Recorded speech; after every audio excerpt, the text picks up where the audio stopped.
Isinusulong ngayon ng iba't ibang health at environmental groups ang paglalagay ng graphic health warning label sa mga kaha ng sigarilyo. Kung anong dahilan, alamin natin sa report ni Dina Pagibitan. Isa ang Pilipinas sa mga bansa na may pinakamataas na konsumo sa tabako kung saan gawa ang sigarilyo. Ngunit alam niyo bang ang sigarilyo ay isang lason? Bawat yosi ay naglalaman ng 70% carcinogen o kemikal na nagdudulot ng cancer.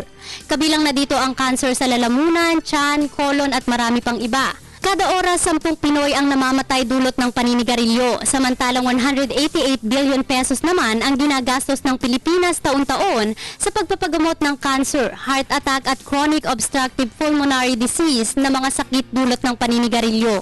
Isa si Danilo sa mga cancer survivor na nagsisisi sa pag-abuso ng kanyang katawan bilang smoker. Sana, hindi na ako nag-aga nito. Hindi na sana ako nagkaroon parang butat sa leeg. Sa kabila ng pagpasa ng sin tax bill noong nakaraang taon, kung saan tinaasan ng presyo ng mga produktong pangbisyo, isinusulong ngayon ng iba't ibang grupo ang graphic health warning bills sa mga kaha ng sigarilyo. Sa panukalang ito, lalagyan ng mga litrato ang mga pakete ng sigarilyo.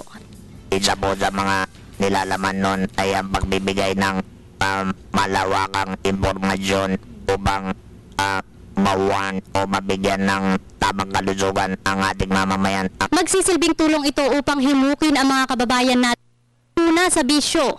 Pag may pictures, talagang makikita ng tao yung real effects sa katawan. And it will have greater impact and it will be more effective for even the young people. Sa isang papaunlad na bansa tulad ng Pilipinas, ang mahihirap ang pinakamalaking hanay ng lipunan.